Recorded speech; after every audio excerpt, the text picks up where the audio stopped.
Hello and welcome to Moderate Fantasy Violence, a podcast about pop culture and the world around it. I'm Alastair. And I'm Nick.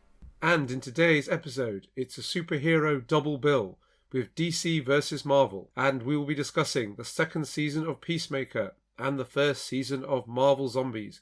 All that superhero action to come on this episode. But before all of that, Nick, what have you been up to since we last spoke?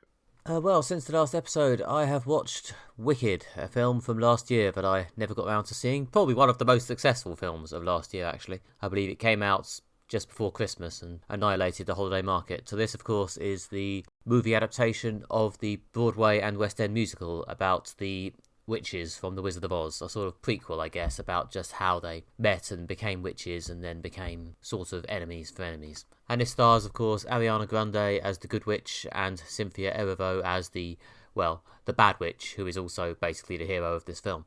Part of me feels like this is a story that at this point everyone knows, but I guess that's a presumption. So yeah, the two witches meet at school before they'd fully grown into their witchy powers, and then they become friends, only for their friendship to be badly shaken and possibly irrevocably fractured when the future Wicked Witch, Elphaba, is forced to stand on her principles against the evil Wizard of Oz. And Glinda, the Good Witch, can't quite bring herself to fight back against the system. And of course, this is technically, although it's not in the theatrical title, this is Wicked Part 1. At the point we end this film, it basically adapts the first half of the musical when the wizard has offered Elphaba a chance to help him rule the world, and she has refused him and got off to rebel and had her big moment singing Defying Gravity. Spoilers, I guess. And then there's a big cliffhanger, and Part 2 will be coming out, I think, in the next month or two. So yeah, it's really soon. Semi-topical. Yeah. Cool. So what's your thoughts overall? I mean, there was a lot of buzz around this film. It was nominated for Best Picture at the Oscars this year. I've actually not seen it. I've still got a few of this year's Best Picture films to watch, and this is one of them. There was a lot of buzz around this film when it came out, but then obviously there were strong opinions from both cinema goers and big fans of the musical. Some of them mixed. I don't think it was universally acclaimed, but what did you think about it? It's fun. They've adapted it fairly faithfully. A lot of the songs and dialogue I can remember from when I saw the musical many, many years ago. I thought the trailers made it look, to be honest, quite cheap and digital and pixely, and whether that's because the final version is a bit more polished or whether I just got a bit more immersed in it, having had the actual film experience, I don't know. But I was okay with the effects and stuff when I watched the actual film. And yeah, it's quite nice, it's quite sweet, it's got a nice sense of humour. A lot of the school stuff with them going through this sort of weird magical version of high school cliques at this magical college they're at is quite funny. I do remember from the original musical that the first half basically has all the good songs in it and most of the fun bits. This is, I think, pretty much the received Wicked Wisdom. So this film does cram in a lot of the best bits of the musical, and they're all, as I say, pretty faithfully adapted. The only bit they've massively noticeably changed is expanding the ending a little bit to make it slightly more of a cinematic level climax, rather than her just having an argument with the wizard, singing her big number and running away. They have a bit of a run around, a bit of action, they're chased by some goons. It feels a bit nothing much, to be honest. It feels a bit needless action sequence at the end of a Marvel film, and considering the film's already nearly 3 hours long, part of me thinks they could have just not bothered, but I guess you're making a movie, you gotta make a movie. But yeah, it's fun, it's pleasant. The actors playing the witches are very likeable. It didn't change my life and rock my world, but it was a fun evening at home. Sounds good. Yeah, sounds good. I mean, yeah, that seems to be in line with a lot of the consensus. I guess what people seem to really, really like is the singing, and saying that the two principal performers can really, really sing. Yeah, they're very good. Obviously, Ariana Grande was a singer before she went into acting, and I'm not familiar with Cynthia Erivo's career, but she's very, very good as well. And yeah, I think that these are definitely very good performances of the songs. I've listened to the original soundtrack a few times after I saw the play, because some of the songs, especially the good ones in the first half, are actually quite catchy. So I do actually know quite a lot of these songs quite well, and these are, I think, pretty strong renditions of them. It's one of these adaptations where they've just done it so faithfully, but apart from what I already said about the ending, there's not actually a huge amount to it. But they have done it pretty well. It's a very soaring, character-based story, which I think lends itself quite well to being a movie, because, yeah, this sort of magical fantasy stuff you can adapt quite easily. It doesn't seem quite as silly that they might burst into song, because they all look like they're in a panto anyway. So, yeah, it works pretty well, this. I can see the appeal. I imagine I'll at some point see the sequel, Wicked For Good, which is meant to come out at some point soon. The song that they've named it after, For Good, is basically one of the only good songs in the second half. The second half, as I remember it, is mostly Wizard of Oz prequel material, where they basically retell the events of Wizard of Oz from the witch's perspective, which I don't remember being quite as compelling as the sort of early life biographical stuff they were doing before. So I'll be interested to see if they've reshuffled that at all to make it more interesting, or if they do just, again, stick to adapting it faithfully for the hardcore fans and just accept that it may not be as good. Yeah, I mean, obviously it's based on a book as well, and there's quite a lot of material to get through, but that does seem to be the general consensus with Wicked, but the stage shows. Yeah, and this second film, I think, is coming out Christmas this year. I guess they're planning to dominate Christmas this year like they did last year. So yeah, we'll see if it manages to become the cultural moment that it was last time. I imagine it's got a fair chance, I think. I'll be interested to see if they decide to try and somehow get more out of it. I suspect they may just decide to, be sensible and leave it. I imagine it's been quite a big undertaking, making both of these films, and what they're going to do after this. Make up a sequel, adapt Wizard of Oz with these two witches. I mean, considering most of the plot of Wizard of Oz is in the second Wicked movie, it seems a bit pointless. So, I suspect this may be the end of it. If they can pull it off, at least they'll have, made a decent enough canonical film version of Wicked, I suppose. I mean, they've made it into two films, so I think that's probably about spinning it out as much as they could. I think there's probably a case to be made for it being one film, I suppose. But, sometimes the second film can have the bigger impact because, I guess the first one lays, the groundwork and establishes the characters and builds up the world so that people get more invested in the second one. I'm thinking, Avengers Infinity War versus Endgame, or Dune Part 1 and Part 2, when it's the second one that really, knocks it out of the park. We'll see if that's the case here. I guess if it's not as good or entertaining because the songs aren't as good, that will hamper its ability to be another colossal hit. I suspect it's as much about the cultural event as anything else. I'm sure there'll be some cinemas that'll do double bills showing both films back to back. I imagine that'll be fun for the fan base to go out and enjoy. Again, there's some enjoyable sort of all-star panto energy here. Peter Dinklage turns up, Michelle Yeoh, Jeff Goldblum as well in minor or supporting roles. There's a fun cameo from Idina Menzel and Kristen Chenoweth, who I think played the two witches in the original Broadway version, which was quite a sweet bit. So yeah, no, it's nice enough. It's very benign. It's not really doing much or subverting much. They sure have taken that musical and filmed it, but they've done a decent enough job. I guess where it's subversive, I mean, for a mainstream piece of Hollywood entertainment that's primarily existed and created to make money, is I suppose there is a metaphor about standing up to authority, forging your own path, and not being swayed by offers of power and wealth when it's morally wrong, even when it comes from authority figures. So I suppose they're trying to possibly say something maybe there. I guess that's very much taking from the original stage show and probably the book before it. I vaguely gather the book is quite different, but I'm not familiar enough to really comment. It's got its sort of rebellion against the evil empire stuff going on, which I think somewhat falls into the Hollywood metaphor trap of it's so removed from reality that I suspect even people who, one might argue, are supporting the evil empire in real life could watch this film and quite happily see themselves as the good guys. Yeah, I guess where everyone identifies with the heroes and everything. I guess it's kind of how most mainstream fiction works. I mean, that's where the boys have had to become extremely explicit that no, the alt-right, the MAGA crowd, you are the villains in this. They've had to make it incredibly unsubtle just so that people get it. I guess there's that element, but I suppose, as you say, if it feels like a sort of fantasy world that's very detached from reality, then it's kind of harder to make those points unless they're done in a very effective or very sort of subtle way. Well, yeah, I mean, to drag it inevitably back to comics, the X-Men, some might say, has its fairly obvious metaphor for minority rights, but I gather a lot of people who are opposed to that sort of thing in real life are still able to enjoy it. You'd be amazed how much you can quietly ignore if you start dragging in metaphors. Yeah, well, I guess the thing is, I don't know, the MAGA crowd or whatever, they think that the Galactic Empire or whatever is the anti-racist movement or things like that. Everyone thinks that their enemy is the all-powerful hegemony and they're the plucky rebels fighting back. I mean, it's just, again, that's one of the things about fiction is that, our ability to always empathise with the heroes. Well, yeah, this is, one of the big, broad spectrum, what do we call it, all quadrants blockbusters of recent years. So clearly it is able to appeal to all crowds and let us all see ourselves in these magical witches. Yeah, sounds like it's very entertaining, sounds like it's very spectacular, which is what you want from your musical adaptations. Yeah, it's good, it's fun. The two leads, as I say, have quite good chemistry. Ariana Grande, I think, doesn't always nail all the like seriously dramatic bits of the acting, but she's quite good at the parts where she's just kind of dicking around. There's a couple of songs where she's doing the sort of high school cliquey popular girl stuff, where she plays it as if this character is, you know, so attached to being the queen bee of the school that she's basically deranged. She plays it with this weird wide-eyed energy, but it's actually quite funny. So, you know, fair enough, there's entertainment to be had here. Yeah, that sounds good. Yeah, I can imagine there's a lot of good elements in there. So yeah, wicked. I can now bring you this very current review. It's alright, it's good, it's fun, it's a pleasant enough way to spend nearly 3 hours. I imagine I'll eventually see the second one. Yeah. Stay tuned to the podcast to find out what Nick made of Wicked for good. Yep. And yeah, in the meantime, Alastair, have you also, perchance, seen some films? Yes, it turns out that I have. There's a real turn up for the books there. It is that time of year again. I have been at the London Film Festival. I've seen all my films, so I can give you my view. And I feel it's been a pretty good overall festival this year. I felt last year's programme was a little weaker, partly because a lot of the films got bad reviews. A lot of the high-profile films got bad reviews just before the festival opened, which put a damper on things. But this year, the programme's very strong. There's a lot of literary adaptations. I don't know if that's a coincidence or just the way it's shaked out, but there's obviously Guillermo del Toro's Frankenstein.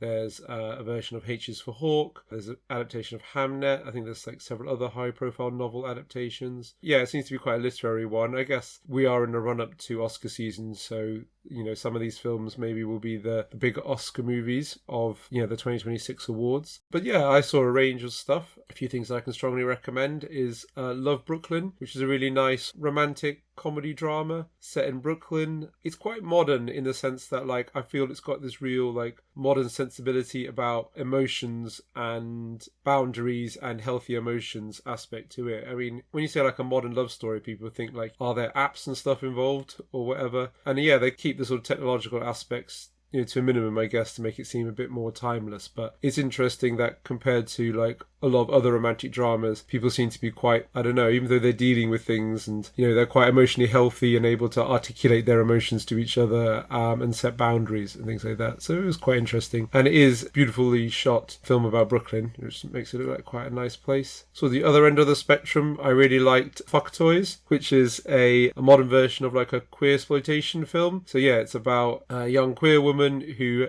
discovers that she's got a curse on her and has to get $1,000 together for this witch doctor to lift the curse, and kind of all these sort of strange crime capers and bizarre things she gets mixed up in with sort of various sex workers and punks and things like that. It's kind of crazy, it's off the wall, it's really funny, it's really over the top. That was very, very good. Yeah, and really kind of out there, provocative, shocking film in the sexploitation sort of vibe. Again, another opposite end of the spectrum is a film called Landmarks that I saw was really good, and that's a documentary about indigenous American activists in Argentina, and it's mainly about the trial of these local heavies who killed this activist. And it's really, really well done in that it kind of starts breaking down this trial and who the people are and why they're on trial, and kind of expands and gets wider and wider and wider to talk about this native community and how they lost their land and the history in their lives. And it's kind of one of those great things. It starts with a small specific thing and kind of just gets bigger as it goes along. That's really good. I also saw H is for Hawk, another literary adaptation that's quite high profile, really sad, moving portrait of grief with Claire Foy and Brendan Gleeson in it. So that's another film I can strongly recommend. And yes, Alastair has paused because that was our annual film we saw together at the London Film Festival. And yeah, I too enjoyed this. It's probably not the sort of thing I'd naturally seek out in my own time. I tend to prefer big, silly, bombastic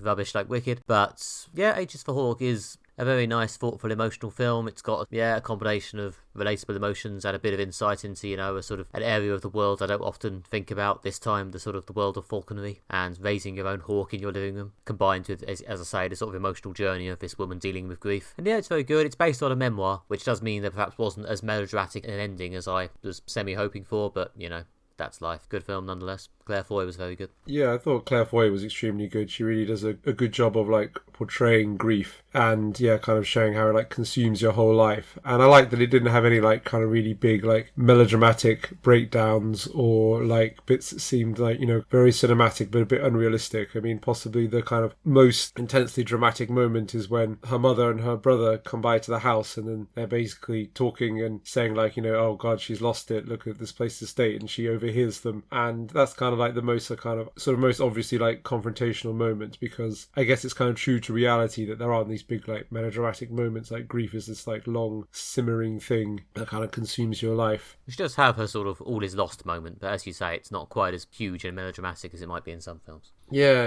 exactly. And beautifully shot as well. I mean, amazing footage of Cambridge, which is a beautiful city and very well shot, and also the countryside around it when she's training her hawk and things like that. And there's just some absolutely amazing shots of the birds in flight and the birds like swooping down on prey or like chasing the prey through a forest and things like that. Yeah, I noticed in the credits there was a whole hawk photography unit, which I suppose specialists in wildlife photography and specialists in probably like high speed photography, because I guess they fly incredibly quickly. But it looks phenomenal, and I can imagine it's not the easiest thing in the world to photograph like birds of prey doing their thing. Yeah, and as I say, there is a hawk in this quite a lot, and there's some very impressive shots of the hawk and work they're doing with the hawk. I only assume that Claire Foy learnt some degree of amateur falconry for this, because otherwise, God knows how they did it. Yeah, it definitely looks like a real bird. So it's either the most amazing CG I've seen in a British literary adaptation that's set present day. It's not like a World War II film or, you know, some kind of historical epic. Or, yeah, I think she probably really, really learned some hawk skills.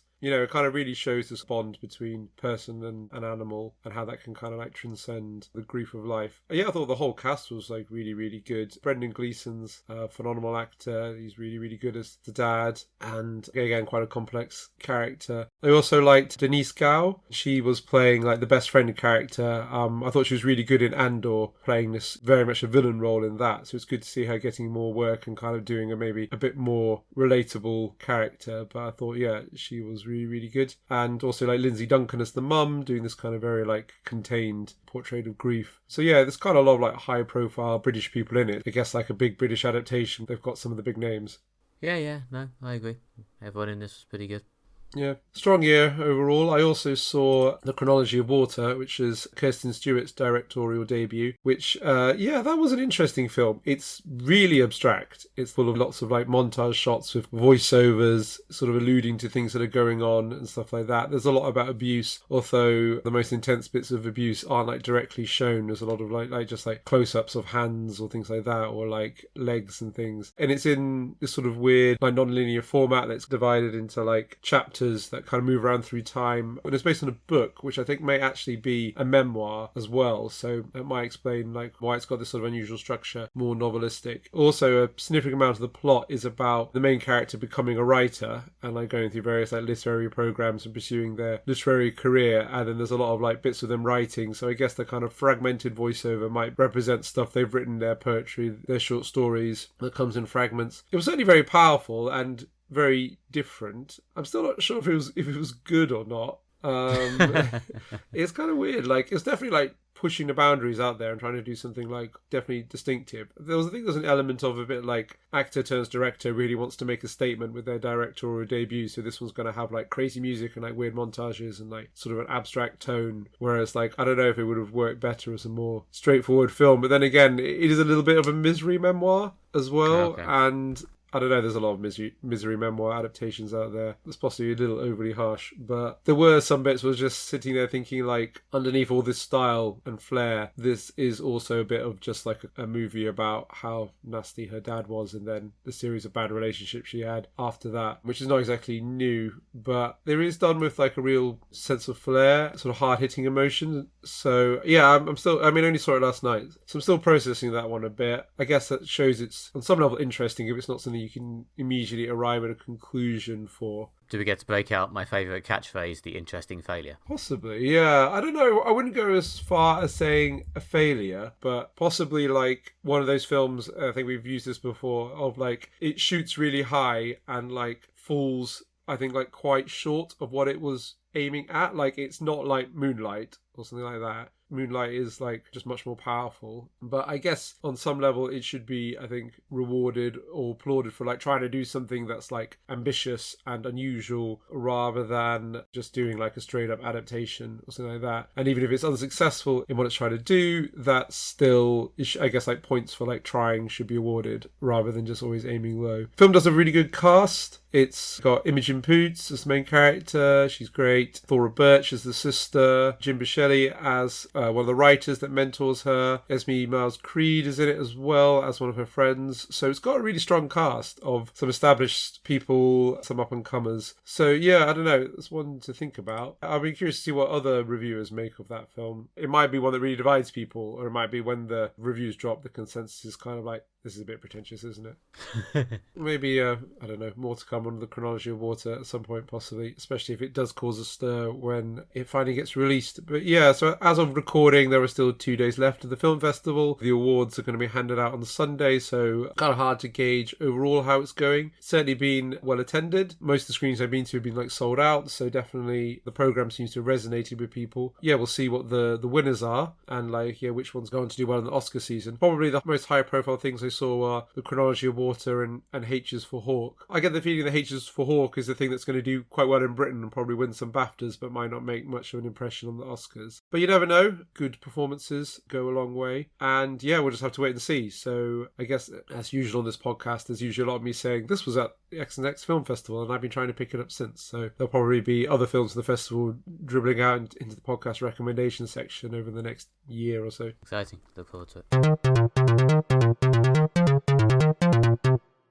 Okay, and now it's time to talk about Peacemaker Season 2. This is the return of the anti-hero series from DC, written by and partially directed by James Gunn, spinning out of his movie The Suicide Squad from a few years back, starring John Cena as the titular Peacemaker, aka Chris Smith, a sort of lovable idiot who has committed to improving the world through constant violence and has, maybe over the years, well, the 2 years of this show, started to realise that maybe all this violence isn't actually helping that much. And after coming to some quite miserable revelations about his family in the first season, in this season he gets the opportunity to leave this universe entirely and go to another universe in the DC multiverse where his family seem to be fully alive and happy. So after a few more depressing incidents in his home reality and accidentally killing the version of Peacemaker from that world, he decides to take his place. Will it go well? Well, he's a bit of a sort of forever downtrodden, slightly dumb loser, so probably not.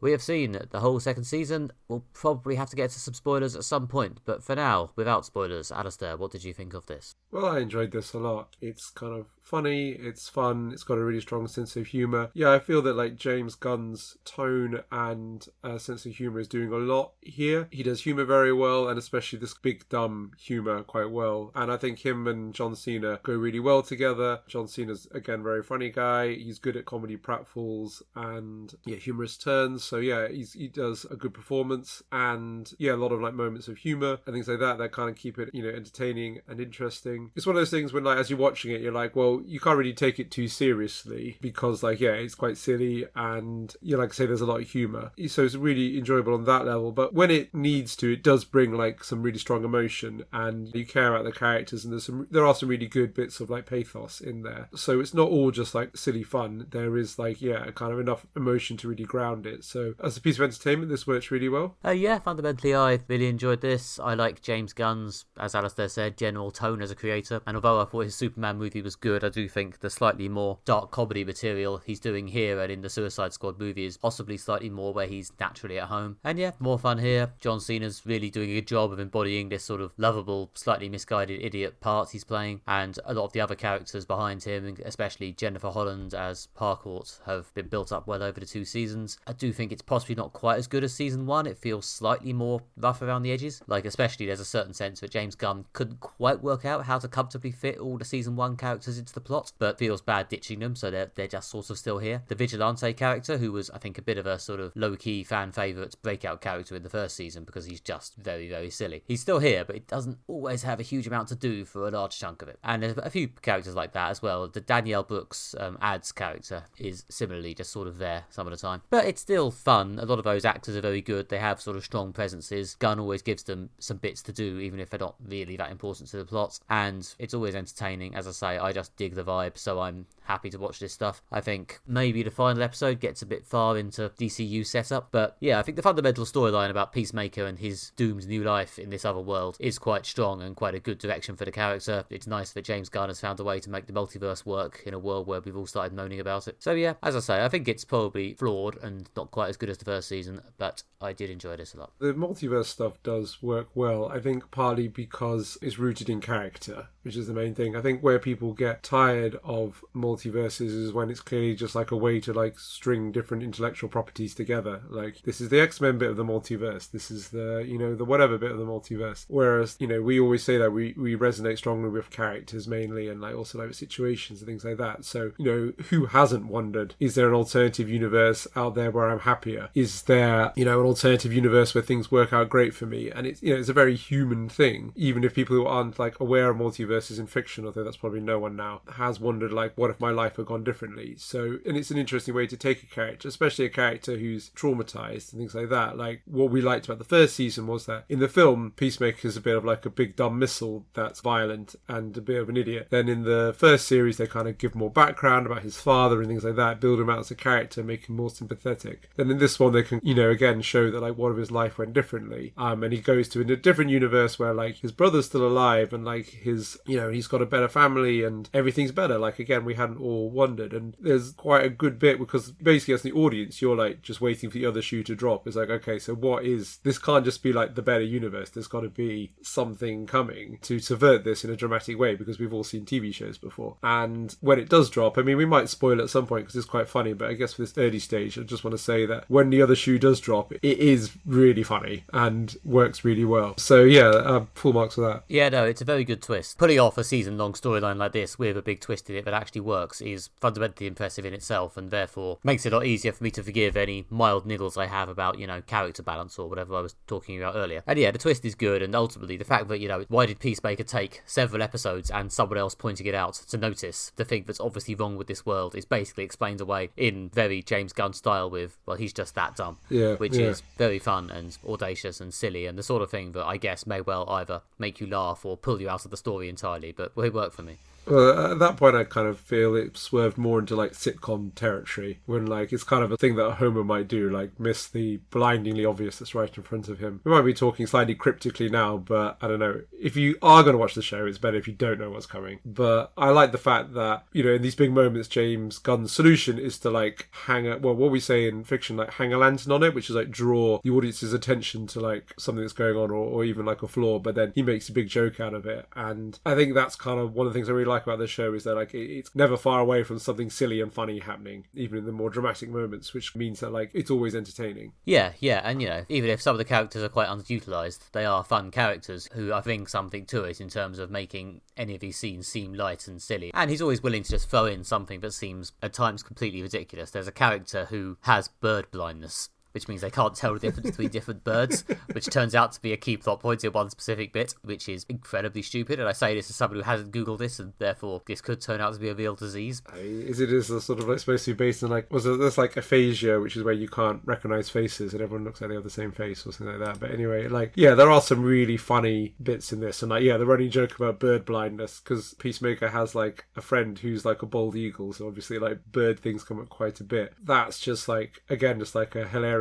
comedy character. There's also a guy who's like an eagle hunter, who seems to be like this kind of crazy, cranky old sort of hunter guy who's also like weirdly into Native American culture, but seems to like totally misunderstand it, or like just get the wrong end of the stick of it. And he's just, again, like a crazy comedy character, and where every so often people exasperately pointed out that, you know, this guy is a lunatic and also kind of like a bit racist, or like they're just like other characters are like rolling their eyes about who is this nutter. So like, again, like there's some very, I felt, sitcom-y moments. Again, the vigilante character, these characters kind of feel like they've walked out of a sitcom. They're just kind of there to be funny. Yeah, I think a lot of people draw quite, I think, sometimes shallow comparisons between what James Gunn's doing in current DC and I guess Joss Whedon in a lot of the old Avengers stuff, but I don't think Joss Whedon ever went into this sort of like full-on sitcom stuff. Joss Whedon just does sort of, at times, quite funny sort of postmodern wisecracks and sort of commentary and remarks, but what James Gunn's doing here is actual just full-on comedy. Yeah, like I say, there are characters that are comedy characters. I mean, yeah, the Eagle guy is only in like 2 episodes and it's like a sort of supporting character, but yeah, he is just the comedy character. The vigilante character is like one of the core group and has a bit more of an emotional arc, or at least his role in supporting Peacemaker's emotional arc, which is like the main story. But most of the stuff he's there is just to say silly things like how he's obsessed with animals and just wants people to quiz him on animals, but doesn't actually know anything about them. So there's a lot of like funny recurring jokes in that way. And obviously possibly one of my favourite jokes is the opening credits for the show is like, yeah, all the characters doing like a weird dance on like a sound stage, like they're in a sort of 80s pop video. But also some of them are like, you know, there's like soldiers and aliens because it's a DC thing, and they're in their like full armour but doing this like weird, I don't know, like, yeah, this weird like choreographed dance bit. Everyone looking a bit bemused. Oh, with completely dead, mute expressions on their face, yeah. No one at any point smiles. With a really silly song. So last season it was like,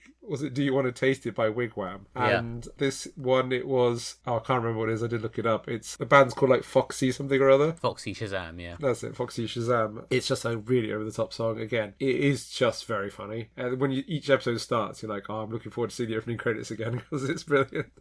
Yeah, no, I would admit, in my life, gone back and just watched the Peacemaker opening credits just on YouTube, just for fun in my own life. It's just a very, very good sequence. And yeah, it does, as I say, fit this show's willingness to be silly. Although in the credits, they do have a sort of very brief, slow-down romantic moment between Chris Smith and Harcourt, which I guess mirrors the fact that in the show, that is the one bit that's somewhat consistently taken seriously, at least through a fair chunk of it. And, you know, there's some bits with them towards the end where I did actually feel a prickle of genuine emotion as they had their sort of their moments towards the end of the series. Yeah, well, we know that James Gunn can bring the big emotions when needed, obviously, like the Guardians films, which are really funny amongst the Marvel films. They always have their like strong emotional bit that is really moving. And, you know, here there are like, you know, strong emotions in the right place. Like I felt like the final episode where Peacemaker's at his like lowest ebb and it's up to, you know, the other characters to rally around him and like show some emotional honesty to him. You know, that's really moving. And it is, you know, just feel like the jokes stop and like there's some like, you know, genuine like heartfelt feeling, and it's really moving. So like again, that's the sort of thing with like a good storyteller and the storytelling skills is like balancing these different tones and things like that. And it's like it's not like wildly out of tone because like it's kind of got the arc of like a silly comedy cop film or something like that, but you know, you want something that you can like emotionally like engage with, which is what I find most fulfilling in comedy, you know, and any kind of story I'm in. So like that's one of the reasons why like I was never so like into Family Guy, because like Family Guy is a really high density of jokes, but like it really doesn't do those kind of like emotional bits of like characters growing, or like you need a bit of sincerity, which is why like, you know, straight up sitcoms like King of the Hill, Simpsons, I mean a lot of Mike Judge stuff like Office Space, again really funny, but it is really sincere in its emotional moments, and this is as well. Like, you know, again for the last episode the jokes largely stop and they have like genuine like exploration of like Peacemaker's like trauma and grief and like how,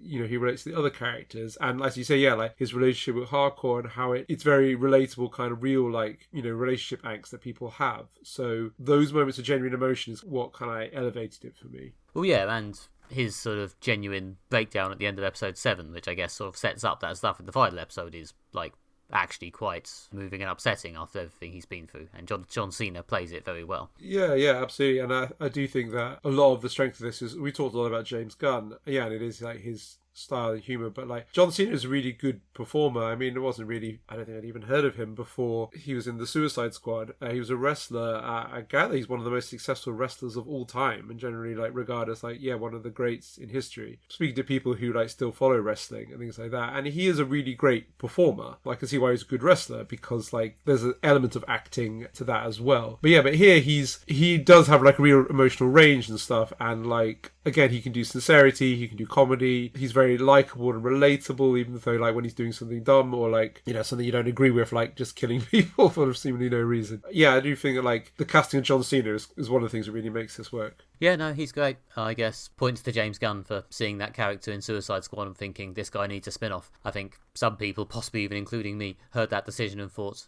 oh, that's odd. But no, having watched 2 seasons of this, fair enough. Yeah, I feel like definitely he saw the potential in John Cena to build like a show around him. Yeah, that's definitely the right decision to make because he is very good. One of the other things I found quite interesting about this was a sort of positive role modelling of masculinity. I thought was quite interesting. Again, like John Cena, I mean, like he's like a masculine man. He's a like former wrestler. He's like, you know, he's tall, he's broad, he's built like a large pile of bricks, you know, and a huge square jaw, which is I guess kind of partly in the sort of Peacemaker identity and character. And like, you know, in some ways he's very traditionally masculine, but what I like about it is he's expressive with his feelings, you know, yeah, he's quite emotional, he's quite loyal to his friends and things like that, and there's a lot of like positive masculinity going on here. And what I thought was really interesting is in the early episodes when he goes to the alternative dimension where his dad and his brother's still alive, again, there's a lot of like role modeling these like positive masculinity, because like, even though they're superheroes and they're like, again, they're all like big, muscly, strong people who are like out there like fighting to save the world or whatever, but like they're very emotionally honest with each other. They tell each other they love each other very much. They're clearly quite a supportive family. There's, you know, the dad's telling them how much they love each other, not in like a corny way, but in a real like sincere way. And it's again a lot of men expressing like positive emotions in like a sort of masculine way. And I did think that like, oh, there's something really good about putting that on screen.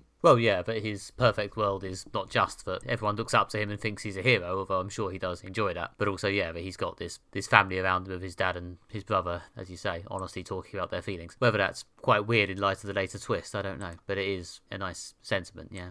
Yeah, I guess. I mean, it's one of the elements of the Peacemaker character is that he's lacking in love, so he does violent and stupid things. So obviously in the better reality, like, you know, he's experiencing a lot of love. But yeah, I just thought it was an interesting way to like subtly or some level like critique, you know, these sort of visions of masculinity you get on the internet. Again, from like, especially for like, you know, masculinity from like muscly men, like, you know, again, Andrew Tate being an obvious example. I'm sure there are many others. But yeah, I know that James Gunn's politics are very much on the left, and I'm not so sure on John Cena, but I do get the sense that he's certainly outspoken against like Trump and people like that, I seem to remember, and he's certainly got a big following amongst like younger people who are like more left wing, or like at least like against this kind of prevailing tide of, I don't know, yeah, the Andrew Tates of the world. So I can imagine that like role modeling positive masculinity is something that John Cena is interested in. I mean, I don't know that for certain, but I do get the strong sense from this because I felt it was like quite explicitly put into the show. Well, yeah, like Peacemaker very, very rarely gets to just, you know, be a square-jawed badass in a sort of straightforward way. A lot of what he ends up doing, which works both from a comedy perspective, sort of undercutting expectations, and in terms of what you're talking about, is trying and shouting and having to deal with his difficult feelings. And also very occasionally getting to punch someone, but often in quite an undignified way, or having to throw himself through walls in his underwear or something.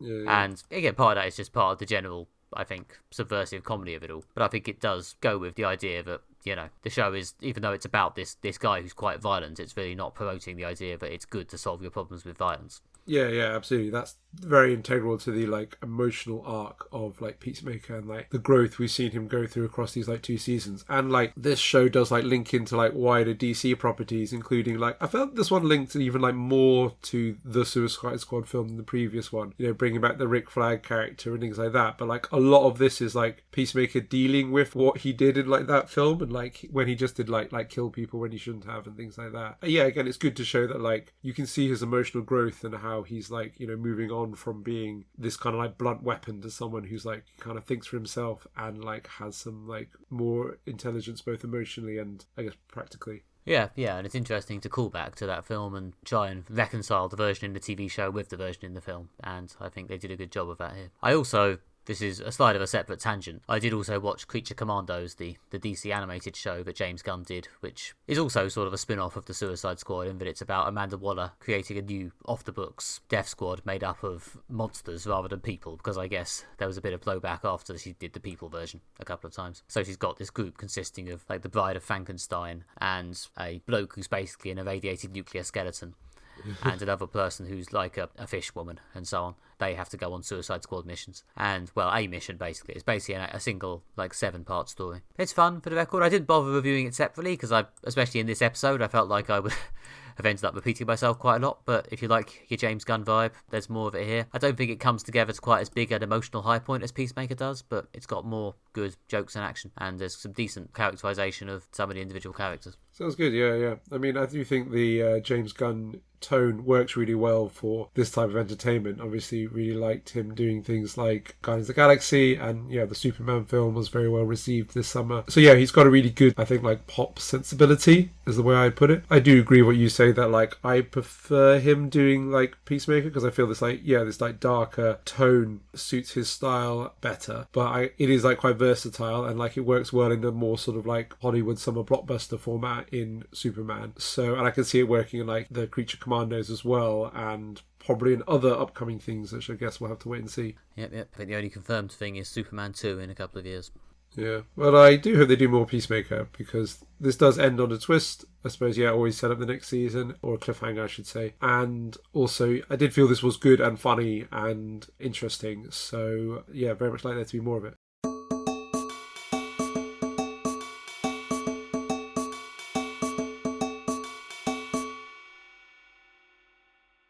Okay, and last up today, it's our annual token Halloween feature. It's Marvel Zombies, an animated short series for Marvel that does pretty much what it says on the tin. This is a continuation of a What If episode from the first season of that show, in which a zombie virus got loose in the MCU and turned a bunch of the heroes into zombies. In that What If episode, they mostly covered some of the sort of pre-Endgame, early days Avengers, and in this follow-up show, they're moving on to some of the wider universe of characters they've introduced since Endgame, such as Ms. Marvel, the Kate Bishop Hawkeye, Yelena Belova, the Red Guardian, Shang-Chi, etc. So yep, they're going to fight zombies. Some of them are going to turn into zombies. We have seen this. Alastair, what did you think? Yeah, so I found this to be entertaining, but not wholly satisfying. I guess I just kind of found it maybe a bit, well, I wouldn't say hard to relate to, but obviously it's quite, this is more pitched in the realm of fantasy superhero stuff than the Peacemaker thing we were talking about. But it just felt that it kind of felt inconsequential, and I didn't really connect with the characters. There's quite a broad spectrum of characters here, and maybe if it would have benefited from promoting some more. I did like the focus on Kamala Khan as kind of the main character, and that sort of worked, but I just felt overall it did seem a bit like some kind of empty special effects and fight sequences. I did like I guess it's interesting to have the range of heroes and see them in different combinations, some of them turn into zombies and stuff. Blade as Moon Knight as well was quite good and quite badass, and there was some good entertaining action scenes, but I guess overall it felt a bit, I don't know, insubstantial. Yeah, I think I'd probably agree. I was kind of enjoying it for a couple of episodes, and I felt it sort of lost me a bit in the last couple of episodes when it became a bit broader and a bit more just long fight scenes and slightly less sort of solid character stuff. The stuff with the three young girl heroes on the road at the beginning, what was it, Kamala Khan, Ironheart and Kate Bishop, Yeah, I enjoyed. And there was an action sequence in episode 2 where they're stuck in this underground prison, which I thought was solid enough for zombie action. But yeah, it lost me a bit after that, to be honest. It's nice to see some of the later sort of, I guess, Phase 4, Phase 5 characters actually get to do something, considering a lot of them have just kind of vanished after their origins, apart from Yelena, basically. I kind of liked that, just from a fan perspective, and there's some nice sort of cameos, as you say. Blade as Moon Knight is verging on fan fiction, to be honest, but it's quite entertaining. But yeah, I did think it kind of just degenerated into effects and violence in the second half. Yeah, very much so, yeah. There are some stronger character bits in the earlier bits. Yeah, I enjoyed seeing the character of Shang-Chi in it as well, and Awkwafina's very good, and she does the voice for her part. But yeah, I guess over time, as it gets more into sort of the zombie lore, with things about, what happened to the Infinity Stones and when Thanos became a zombie and things like that, I don't know, it sort of lost me a bit. Yeah, not that it was bad, but when I got to sort of the final big confrontation at the end of episode 4, I just didn't feel that emotionally invested in the story. Yeah, I think the ending, I don't know, I guess they were trying to do a sort of horror movie thing, but it didn't really land for me. I just sat there going, what does that actually mean? What's actually happened? Yeah. I don't know, and after watching 4 episodes, I find that slightly annoying.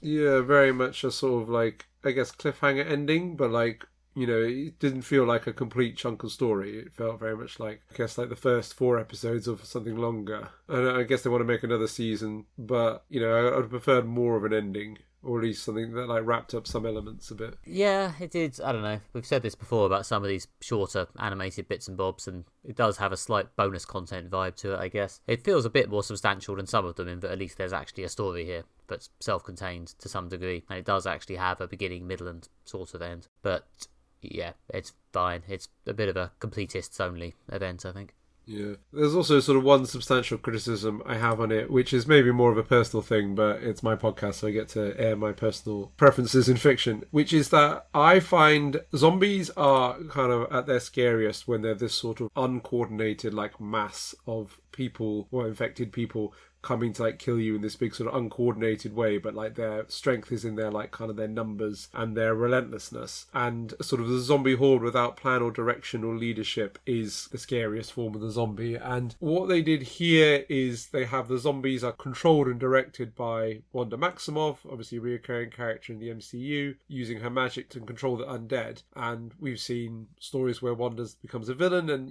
that does work quite well. I just felt that once you get to the point where the the zombies, there's actually like, an intelligence behind them, or like a force directing them. Like they're just the extension of one person's will. It kind of becomes more of a straight up like there's this magical evil sorcerer, evil witch, whatever, who's like doing magic, and like it's kind of the characters are fighting against her. Whereas like the kind of mindless, unrestrained, uncoordinated nature of zombies, I feel work much better. And like that's the way they were in, like, choose your favorite zombie fiction. If it's like Day of the Dead, Night of the Living Dead, Shaun of the Dead, 28 Days Later, like Last of Us, Girl with All the Gifts.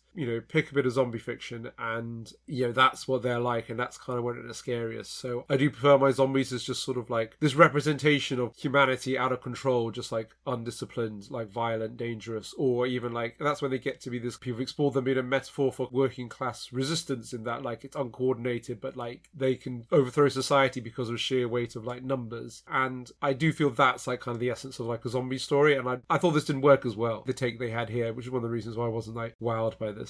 Yeah, the zombies didn't really feel particularly scary in themselves, I guess. There's a few sort of bits of zombie movie type violence where zombies get, ripped apart, pulped, chopped into pieces, which is quite fun in a sort of way.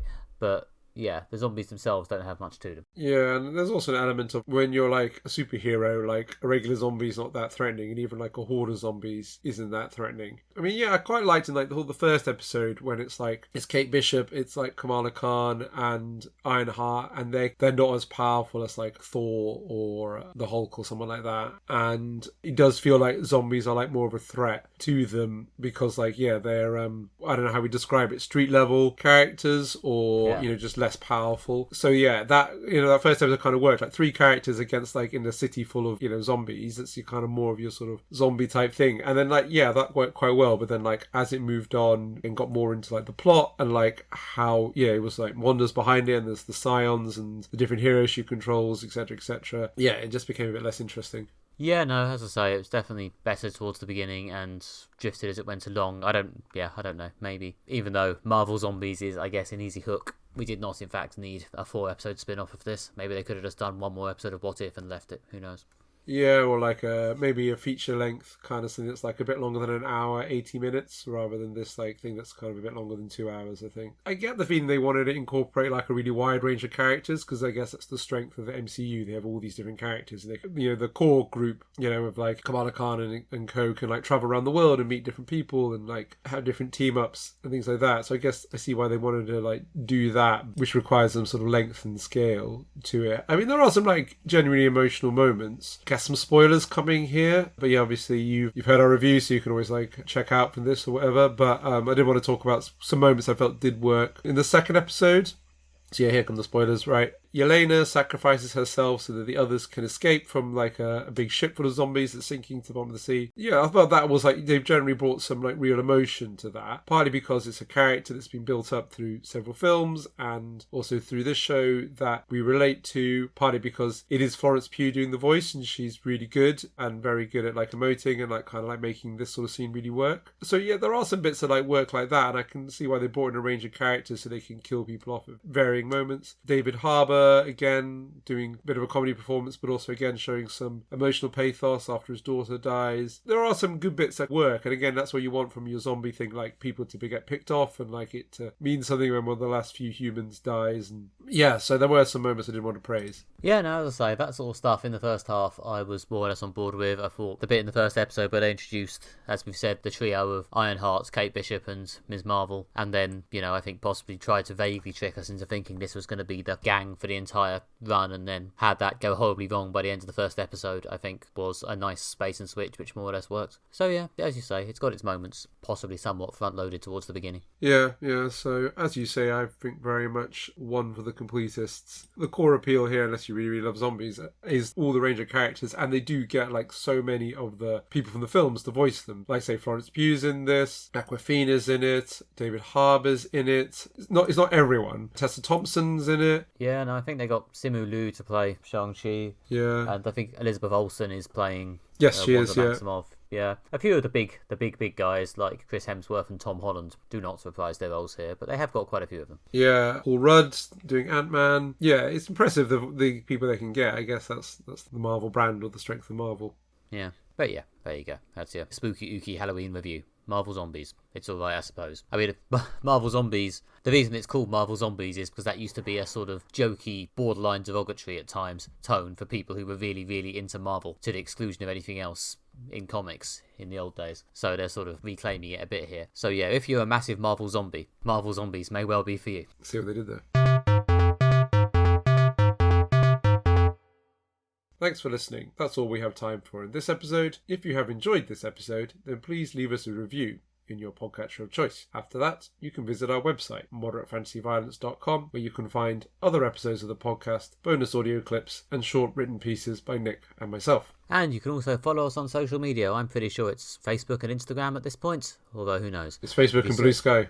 Oh, good God. And you can also follow us on social media. It's Facebook and Blue Sky, apparently, but we're odd. At some point, due to the fragmenting of social media, I lost the ability to deliver this bit of the outro without flubbing it. But yeah, follow us on those places. You can also follow me on Blue Sky and Instagram, probably primarily. I'm nickbryan.com with a dot on Blue Sky and the word dot on Instagram, and with a dot on the website as well. You can also find me at MCM Comic Con at London's Excel Centre this coming weekend, the 24th to 26th, I think. I will be there all weekend in Artist Alley selling my comics. Please come and buy them, they're very heavy. And you can get more from me by following me on social media. I'm on Blue Sky, Instagram and TikTok. Just search for Alastair Ball. Or you can find more of my writing at redtrainblog.com, or you can find my theatre reviews at everythingtheatre.com. And you can join us here in 2 weeks for a Britain versus America spy special. We'll be covering the new series of Slow Horses on Apple TV, and then the new film House of Dynamite on Netflix. It's the streaming wars, it's the spy wars. It's all happening here in 2 weeks' time, so join us for that. Until then, have a good one, enjoy your spooky Halloween, and goodbye. Bye.